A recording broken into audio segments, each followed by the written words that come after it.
चाषी मानक विभिन्न दाबी और समस्या को नहीं आज संबलपुर रे चाषी संगठन पक्षर 12 घंटिया बंद डाकरा दि जाइछि। सरकार को निज हक पाई दीर्घ दिन धरी दाबी करि आसुथबा अन्नदाता चाषी माने एबे अत्यंत क्लांत और असंतुष्ट होई पड़िछन्ति। मंडी अव्यवस्था सहित विभिन्न कृषि समस्या को नहीं एही बंद डाकरा दि जाइछि।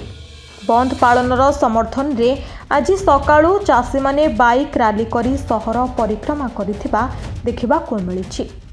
एही बंद सकाळ 6टारू संध्या 6टा पर्यंत चलिबो बोली जणा पड़िछि। चाषी नेता माने कहिसंति जे बंद पालन रे सहरवासींकर मध्य समर्थन मिलुछि। बंद डाकरार प्रभाव रे दुकान बजार सह सरकारी और बेसरकारी कार्यालय स्कूल और कॉलेज बंद रहिबाकु कृषक सुरक्षा संगठन पक्षर निष्पत्ति निया जाइछि। संबलपुर कृषक सुरक्षा संगठन एही बंद डाकरा द्वारा चाषी मानक दाबी प्रति सरकार गंभीर हेबे बोली आशा प्रकाश करा जाइछि।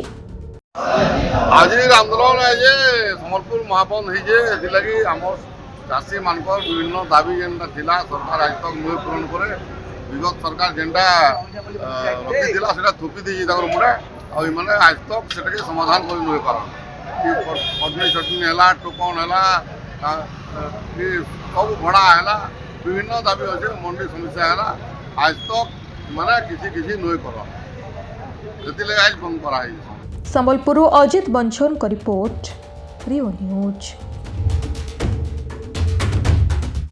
जदि आपंक आम भिडी भल लगा तेब आम चैनल को लाइक शेयर और सब्सक्राइब करने को जमा भी भूलु नहीं।